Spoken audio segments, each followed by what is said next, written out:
We are those guys. Hey, see these guys over there? Well, what about those guys? I'm Alex Hardy. He's Nick Ferguson, 10-year NFL safety. We are here Sunday night following week 3. We've got one game left. It's a very good one with Baltimore and Detroit waiting for us on Monday night. But Nick Ferguson, what did we learn from week 3 in the National Football League? We're coming right off of a Chiefs victory over the New York Giants, they avoiding 0-3. What's going on, my man? What did we learn in week 3? Well, what we learned is what people were telling us last week that it's early in the season. There's no reason to panic. Everything's going to be okay. It's almost like that scene in the Will Ferrell movie when the bear is loose in the arena. I mean, Yes, for semi-pro. Yeah. yes, no need to panic. Everyone calm down. Yes, it is a need to definitely panic because we know this is not an a hockey season, not Major League Baseball. Hell, it's not even an NBA season, right? With 82, 92 games. It's a 17-week season. And if you're not trying to balance the scales in week 3, you might be in some trouble, dog. I mean, look, I wouldn't say I'm terribly surprised that the New York Giants are sitting here 0-3, but there are a few teams at 0-3 right now that panic time has to set in. And look, we'll get to, my Houston Texans, who I thought were going to Super Bowl, and very well could. Look, they've made the playoffs at 0-3 before, but the current structure that they have right now and that loss to Jacksonville will certainly get to how the AFC South looks, I should say. But let's talk about these Kansas City Chiefs avoiding 0-3, a convincing 22-9 victory over the New York Giants. Is this just talent over talent? We got some utilization from Tyquan Thornton again, a Patriots cast-off, if you will, but the Chiefs still unable to run the football. The New York Giants losing Tyrone Tracy were having trouble running the football as well, but ultimately the mistakes that they had turning over on downs in the opening possession was, kind of baffling to me, going for that on 4th and 3, but it just seemed like Spagnuolo was able to do enough to mitigate, the kind of Russell Moon balls that worked against Dallas a week ago. Yeah, he was able to do that, but I mean, let's be totally honest and transparent. We knew going into this game, this was not going to be a very arduous task for the Kansas City Chiefs. It was more of a New York speed bump, if you will. And when you look at, Brian Dable and his team, yeah, they want to win. They have Jackson Dart, which we'll get to that later. But Russ doesn't really have a lot to work with. So, I mean, the fans booed Russ tonight, but guess what? You can throw Jackson Dart in there, and guess what? They're going to boo his ass too because he's not going to have anyone to throw the ball to. But when you look at the Kansas City side of it, yes, they avoided the dreaded 0-3. Think about how bad that would have been for the Chiefs and Mahomes if they went to New York, left MetLife without a W against the lofty Giants and Russell Wilson. So to me, it was what it was. Their running game still need to pick up. It's not where it needs to be. And even though this was against the local, Giants, as I said, Find more adjectives. yes, Lowly, woeful. Keep going, Nick. look, man, the Giants are where they are, and this was an easy opponent on the schedule for the Chiefs, almost like maybe like in college football.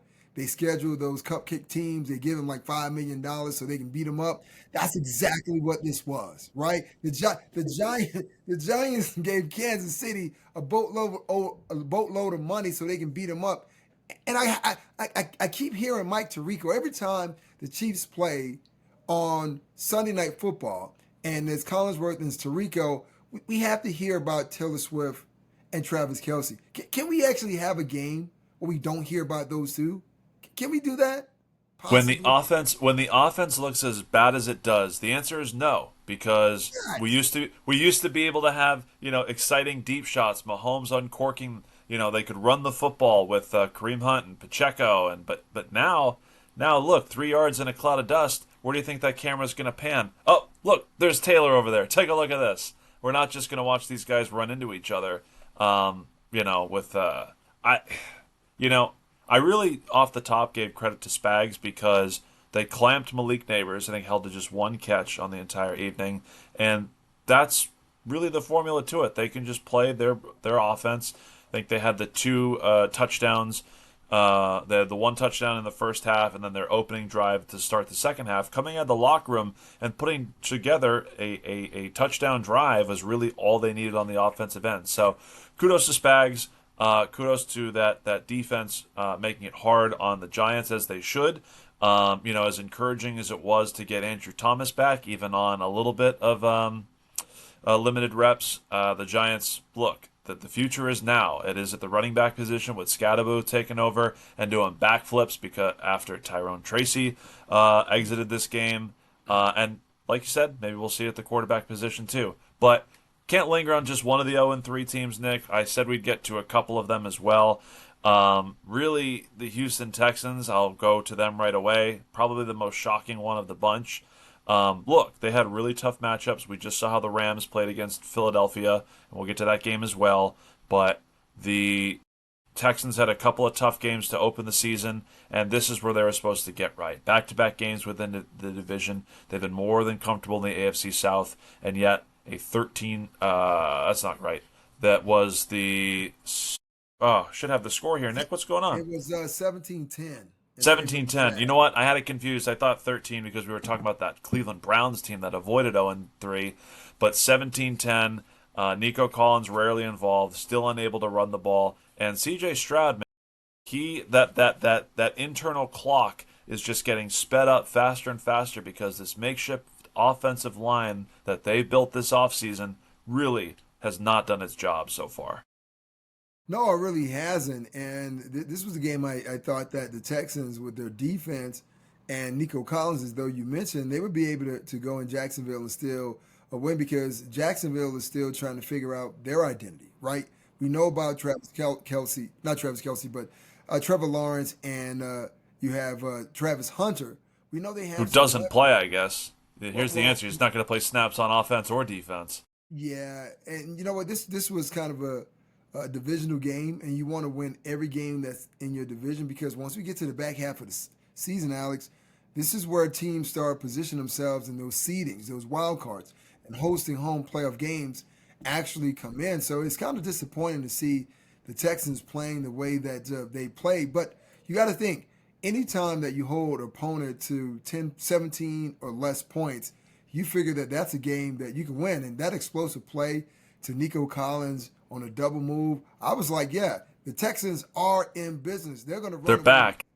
they're going to run away with this game. And then Trevor Lawrence said, you know what? You're in a swamp. And when you're in a swamp, we're going to pull you down in the muck. And that's exactly what they did with the Houston Texans today. Yeah, and that's the thing too, because it's not as if they ran the ball effectively. Travis Etienne still the lead back there. We're seeing a little more Bashal Tutin mixed in, which again, it's always the young, exciting guys. They're young, therefore we think they're exciting, but they were still limiting kind of who was getting the football.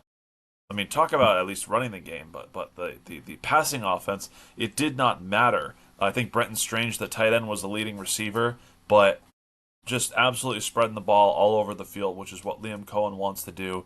And you saw his identity more so than the stars and the skill players kind of winning out there. So, look, whoever can get the job done, by all means. So credit Jacksonville for that.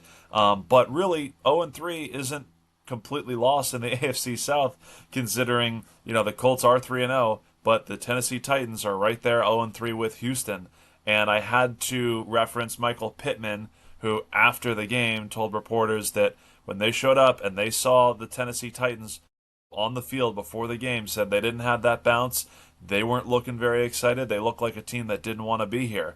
And they pounced. They absolutely took advantage of that. So, look, maybe Houston wants to be there, but Tennessee didn't on their way to a 41-20 loss, knocking them down to 0-3. A loss that bad at home.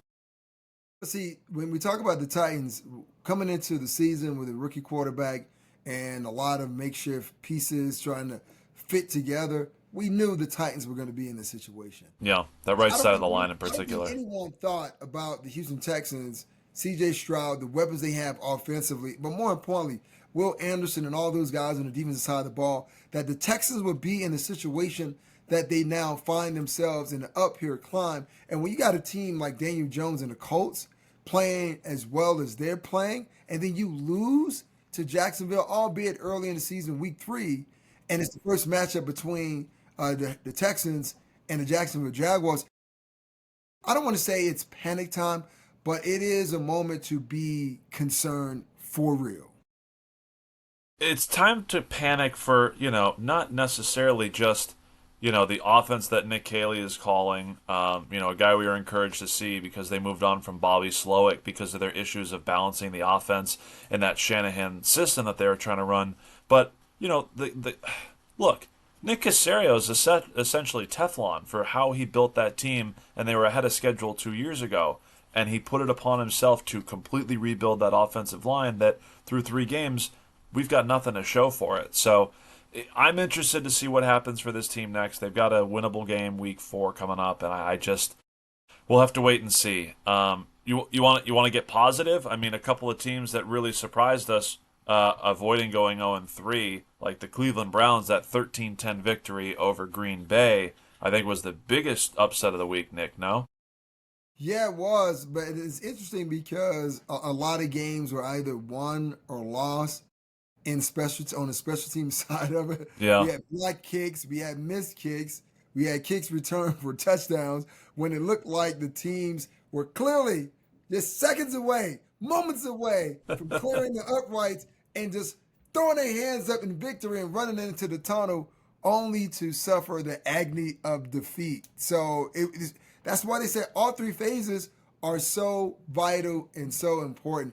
And I mean, I actually had Jordan Love on my fantasy team, but Mm. at the last second, like 10 minutes before the game, I said, "Well, let me.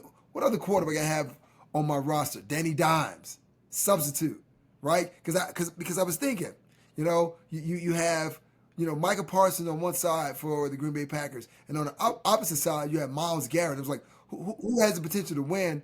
And I thought the Packers would win, but I didn't think that it would come down to something like this. But big win for Joe Flacco, Kevin Stefanski's, and the guys up in Browntown as they get the dub today. Well, look, you got the rookie kicker with the 55-yarder as time expires, and this might be a bigger conversation. We may need a larger sample size, but in an effort, I've got a theory essentially that in an effort to maximize kick return opportunities, the gaudy rushing and receiving numbers are going to go down because you have more kick returns. You have balls that are spotted at the 30, the 40-yard line on opening drives. We're not going to see the receiving totals. Like the career numbers are precipitously going to dip because of the emphasis on the kick return game. This may be more of a fantasy football take, but the 1,800-yard receivers, the 2,000-yard rushers, I can't make the math. Just in the 3 weeks where we've seen the number of kick returns, the number of special teams plays, that maybe making it harder for the skill players to pad up their stats.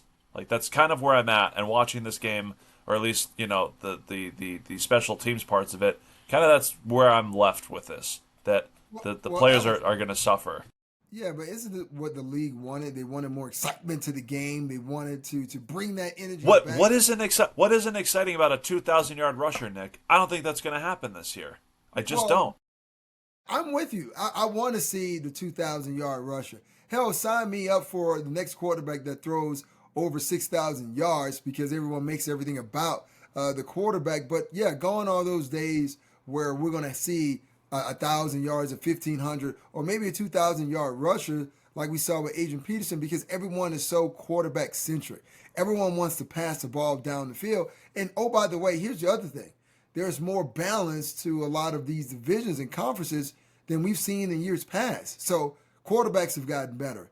Defensive units have gotten better. Teams have gotten better at skill position, or you've run into offensive coordinators who don't really use their skill players. So either way, it balances out. I get you, but I just think that where the ball is being started on each average drive, and when the ball doesn't land in the kicking zone, which happens a lot more often than when kickers kick the ball out of bounds and you start at the 40, we're just going to see these numbers drop. That's just kind of where I'm at. We're just something to put a pin in. Not going to devote the whole week to it. It is very early on in the season, but just something that I personally will track and bring back to you Wait, later this season. wait a minute, Uh, Alex. You said something that made me think. Right? yes. Everyone is saying that it's early in the season. We're week 3. of 17 weeks. Should we not look at the NFL season like dog years, right? It's 17 games. Each game you're aging, right? So it's just like right now it's only week 3. So we should really technically look at it like it was week 5 or week 6. Should we not? Yeah, I mean the math is right, like 17 weeks, that you play. There's a bye week, so if there's 18 total weeks of the NFL season, and we've already played 3 of them, like that's a significant percentage of the season already. And pretty soon it'll be, wow, Nick, can't believe it's week 4. Wow, Nick, can't believe it's week 6. It's already week 9. I get it, and we're gonna do it anyway. So just buckle up, brace yourself, and we're gonna get hopefully more exciting games. Maybe on the level of what we saw from the Rams and the Eagles. Speaking of, I mean, my goodness, Philadelphia just an absolute juggernaut. Maybe that's what I will just call Jordan Davis for now. A little svelte, trim Jordan Davis who can huff and puff and get all the way down the field on that block field goal. This is what you're talking about with the special teams play, right? A pair of block field goals by the Eagles, the difference in that 33-26 victory. Yeah, and contrary to the belief, when we go back to the Dolphins, not the Dolphins, but the Colts, Denver Broncos game, I mean, it wasn't leverage. It was that doing it the right way, staying on the side of the center, getting your big paw up there, swatting the ball down, but not only doing that, just having a propensity to pick it up and run with it. How many defensive guys have we seen on fumbles or block punts instead of trying to scoop and score, bend their knees, get down low and bend at the knees and the waist? We see guys just trying to straight leg it, pick it up, and then end up blowing a scoring opportunity. But the Eagles did a great job today, and once again, that game was one of the games that I highlighted. Say I'm looking forward to that because Yeah, they absolutely. thought I thought the Rams were going to get their revenge, and it looked like that. Yeah, no, it really did. I thought you had more there. My apologies. But the Eagles just kind of did what they did.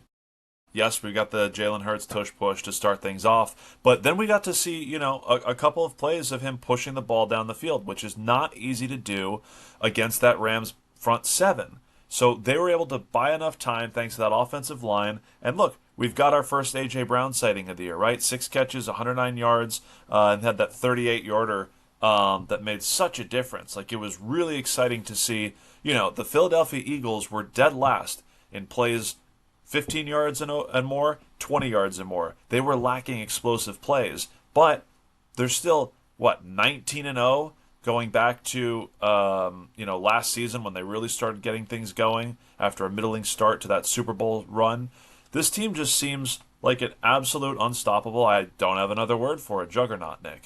Well, tell me what you think about this because there was a lot of chatter and conversation on social media during that particular game where fans were saying, "Hey, man, there were a couple of false start types of calls Sure, that do you want were to get not into that? called Okay. during the game." And the conversation came back to the outlawing of the tush push. Maybe Hmm. the refs are allowing for maybe players to kind of jump the snap just a little to give the competition committee something to go back to and say, well, we tried to say that health was a reason we should, ban this play. Defensive coaches said they couldn't stop it, so that should be a reason to ban it. But now, false starts. So now let's ban the play. What are your thoughts? No, I mean, it makes sense, right? If it can't be officiated properly, maybe the NFL needs to do the referees a favor and just ban the play. Like, look, if it's, I personally don't necessarily have a problem with the play itself. If the Eagles cannot operate it correctly, as Jason Kelsey put it, that it's no, no, no. It's not the ref's fault. It's not the play's fault. It was Cam Jurgens for not snapping the ball on time. Look, if the Eagles can't operate the play within the confines of the rules, if the officials cannot identify that it was a false start within the confines of the rules, then don't have the play. But if they can operate it and officiate it effectively, then I don't understand the reason to ban it. I just if the NFL cannot officiate itself on this, well, then do themselves the favor and just get rid of it already. So basically, it's one of those plays where everyone is offside but the center, right? Is that The camera angles are weird. Like over the top, it looks like that every single time, and then you get down to the ball level, and you're like, oh, it's really not as bad as you think it is. But no, like if you have both guards jumping before the ball is snapped and the officials aren't calling it, get rid of the play. Now there's a point of emphasis moving on forward, but they were still able to operate it this week in that victory. Or it was, look, it scored a touchdown. They beat the Rams barely by a touchdown. So the play's here to stay. We don't even know if they're going to have it up for a vote this next offseason, but in front of the competition committee. So we're just going to have to hope that the NFL referees and the NFL that employs them can effectively officiate the play. I do not blame the Eagles if officials aren't going to blow the whistle when they need to. I'm just not. Hey, I'm right there with you. If they're not calling it for whatever reason, maybe they didn't see it because let's be totally honest, sometimes those things are really hard to see. You know how you make it better? Put a chip in a football, right? Okay. And just kind of say, okay, well, here is where our line of gain is, and either you break that, the sensor goes off, everyone knows on the sideline, everyone knows in the box. That's the way you handle it, in my humble opinion. Right, and that's what we need to do for sidelines and the end zone and all. Like, it's what we've needed to do, but it's not going to happen for whatever reason. It's just not going to happen. The NFL has been against that for however long, and that's what Belichick was always screaming for. And that's the one reason he's not coaching in the NFL anymore. Has Wait a nothing to minute. do with what. Wait, Yeah, wait, Belichick wait couldn't a get an minute. NFL job because he kept Wait, going on about wait. putting a chip in the ball. Has nothing to do Oh, with what your Georgia Tech Yellow Jackets did against him or yeah, Central this weekend. Nothing to do with that. It was just because he wanted the chips in the ball. That's why the yeah. NFL said, "See you later, Bill." That's rich coming from a Pats fan. Yes, of course. Yeah, I'm a yeah. Pats fan. I'm objective. I'm not a Bill Mhm. Belichick fan. I'm a Pats fan. Very objective Okay. here, Nick. I Very. would say I you know I would say I am a Minnesota Vikings fan, but because I'm a Patriots fan, I'm a Brian Flores fan, Nick. And the way that those Minnesota Vikings, with Carson Wentz playing for the team he grew up for an NFL record, 6 starts for 6 different teams in the last 6 years, just absolutely uncorked an ass whooping on the Cincinnati Bengals. You know what? I read it was the worst loss in Bengals franchise history, and yet I'd say it's their worst loss since they let Nick Ferguson out the door in 1996. I tell you what, man, that was so many moons ago, but yeah, they got that ass spanked today.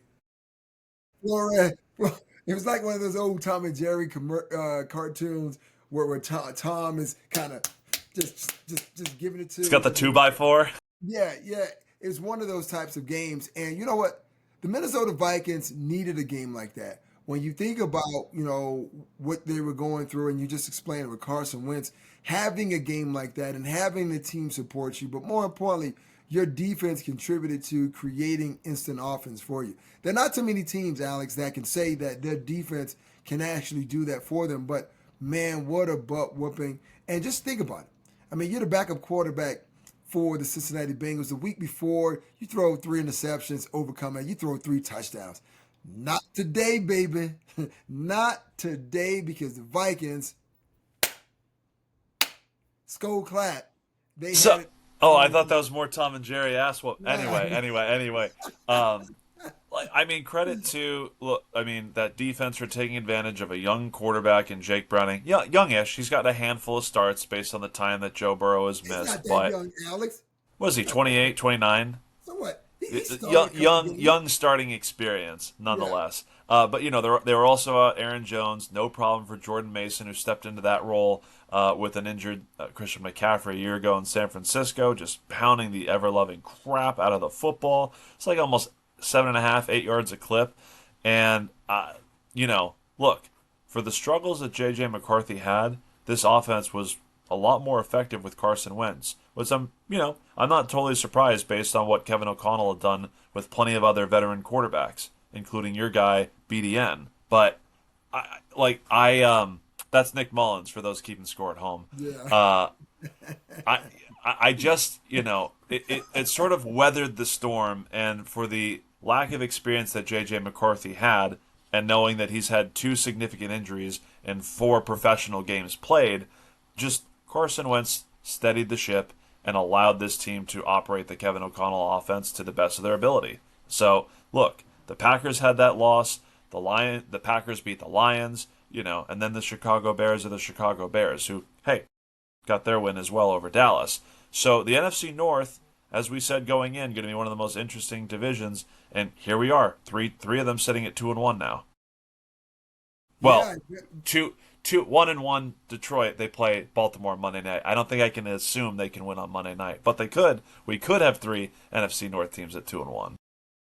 that'd be very interesting for sure because each one of these games, man, they're so vital, so important, and you don't want to lose. And because idea, let me back up for a second. The idea Mm-hmm. is that if you're going to lose, lose early. For me, I don't subscribe to that because it only puts pressure on you in the back end. But to have several teams at 2-1, it would definitely make things that much more interesting. And I was wondering, and I'm sure there was a back and forth conversation between, Justin Jefferson and Jamar Chase, Right. thinking as though which team got the better of the other. And right now, things look really bleak for the Cincinnati Bengals. Just think about it. When Burrow first came into this league, I mean, I guess the marquee shined bright with his name, and then the offensive line, there was a breakdown. He gets injured. He's out for a year. That derails the first part of his career. Mm-hmm. Now he's got this foot injury. Probably by the time he comes back, I mean, the Bengals are not going to be in contention, and I just feel sorry for him because last year they were scoring 40 points a game. It seemed like, and they missed the playoffs, and he was in the MVP conversation. But because his defense couldn't stop a nosebleed, he was just home watching the game just like everyone else. Yeah, and that's the reality of it. And yet here they are now, no Joe Burrow, and the defense still can't stop a nosebleed. So what are you going to do now? You're just going to bank the 2 wins that you have, hope that you can still be somewhat competitive in the AFC North. They're never going to make it easy on you, but you just, it very much similar to our conversation with the Texans. The Bengals just have to fight and just hope that they're somewhere within the conversation when we get a healthy Joe Burrow, hopefully later in this year. I'm just rooting for the best players in the league to be healthy. So let's just see, if he can make it to that point and they're still relevant. But it's hard to do that when you turn the ball over 5 times. And there was another team that turned the ball over 5 times today. I wonder who. Hey, let's talk about a Pittsburgh Steelers defense that really put this game out of reach for New England. And I say this because for once, and where's our guy Blaine? Where's Blaine? Chris Boswell wasn't the best player for the Pittsburgh Steelers for once today in that 21-14 victory over New England. No, he wasn't. And, Aaron Rodgers was quite happy about the overall outcome. Maybe not Mm-hmm. so much for Patriots fans like yourself, I'm but good. I'm good. I'm good. that was a game that Pittsburgh needed to win because once again, that's kind of the second team that they've beaten from that particular AFC North division. I mean, they beat the Jets. Now they follow that with the win over the Yeah, the Patriots. AFC East. Yeah. Yes, AFC East, excuse me. But yes, that's going to be an all important win for the Pittsburgh Steelers because it was a confidence booster. After they beat up on the Jets, the idea was that, okay, well, this is going to be a high flying Steelers team, but then they stumbled, last week. But now they get back on track. And this is where the scheduling comes in. And I always wondering who are those individuals who are the gods of football, the schedulers who put these certain teams on schedules at a certain point. And some teams it helps, some teams it really doesn't. But this was a win for the Pittsburgh Steelers that they really needed to kind of booster their confidence moving forward. Yeah, and this is their identity, right? The defense makes a big play, turns it over, and makes it easy on the offense. And look, the Patriots, Ramondre Stevenson fumbled on the opening drive. He fumbled again at the 2-yard line. Drake May had an end zone interception, which was an awesome play. Cam Hayward gets a big paw on the ball and forces the interception right in front of the back of the end zone. Antonio Gibson boots the football. So now, hey, look, it's Travion Henderson time. Nope, not really. I mean, he still ended up leading touches for running backs, but didn't really get that much of an opportunity to shine. Patriots' offensive line isn't there. Patriots skill players, they just aren't there. Hunter Henry has himself a 2-touchdown performance, but really it's just because he took advantage of a younger, inexperienced linebacking core with the exception of Patrick Queen. He just cut those guys up in the secondary. I have less questions for Pittsburgh than I do New England, but the problem with Pittsburgh trying to compete and thinking they were an Aaron Rodgers away from winning the Super Bowl is that offense put together one or two good drives against a very beatable defense that's missing Christian Gonzalez. But I will say that offensive line held up well against a good defensive front led by Milton Williams and Christian Barmore. So I needed to see the Steelers check off a couple of boxes, and seeing the interior, that young interior, that offensive line hold up as well as it did, I'm pretty encouraged. But that doesn't negate the fact that the Patriots turned the ball over 5 times and the Steelers only have 21 points to show for it. That game could have easily have swung 2 or 3 touchdowns in either direction, whether the Patriots don't cough up the football or the Steelers actually capitalize on those turnovers they created. Well, what that tells me is that there's still some catching up to be done in Arthur Smith's offense as it pertains to one Aaron Rodgers. Because anytime a veteran quarterback goes from one place, one team he spent the majority of his career, and then go to a different team, unless that team and that offensive coordinator is willing to adjust their play calling, their scheme, their verbiage to that quarterback, there's going to be a learning curve. And we're now seeing Aaron Rodgers do it again, first with the Jets and now with the Pittsburgh Steelers. So it seems as though they're coming out of the gate really slow. But for them, it's about making the plays when they count the most.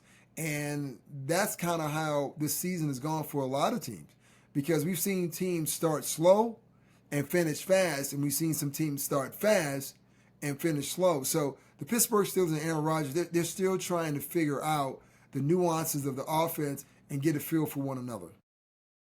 So, encouraged by the Steelers, 2-1. We just talked about the Vikings win as well. They're meeting each other in Dublin next week, so we start the Europe games, and 6:30 Pacific time.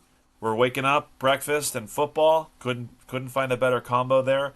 And that's probably where we're going to lead our conversation when we start week 4. I'm not going to lie. That is an intriguing matchup that I do like with Minnesota and Pittsburgh. But we're going to get in one more episode before the bulk of week 4 kicks off. Maybe you'll see us after Thursday Night Football when we've got another barn burner between the Seahawks and Cardinals. I do actually like that game.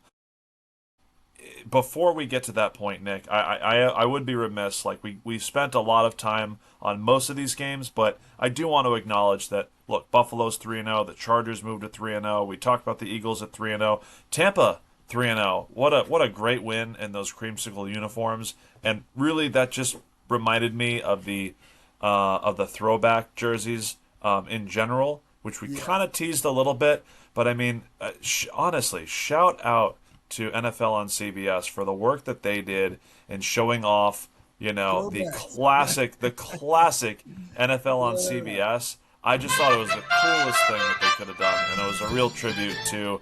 I mean, honestly, my guy Brent Musburger. Are you are kidding me? looking Just at the that Bengals. voice, just that Carson Wentz music, for the Nick. Vikings. Unfortunately, the bread and gas prices. Gillette Stadium in Foxborough, where the Patriots chase back to Just the graphics here. after last week's I would be disappointing remiss, loss. and again, we can kind live of from skip ahead Everbank because when they get to the history. studio, look The at your result, boy a JB. groundbreaking Look at the guys in the experience studio. that transformed the hours before it was kickoff well into part of the executed by these spectacle. guys. It So has it was been there what, for September moments 21st, that defined the league 1976, and the culture that NFL on all CBS around had it. aired back And in the today, day, as Nick. we honor the legacy of the I NFL just want to see today, Matt Ryan and it Bill is Cowher only on the right wig. that we do it And then I'll with get the your man who reaction. is. Just look at the guys. Come on.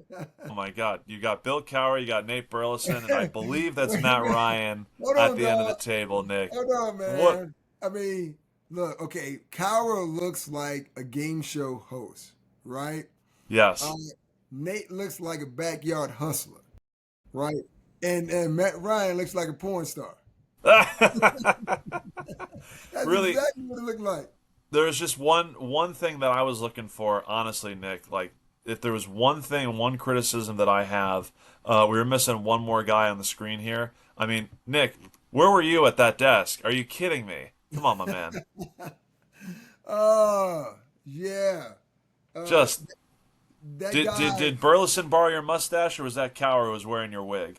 I think that may be a combination of both.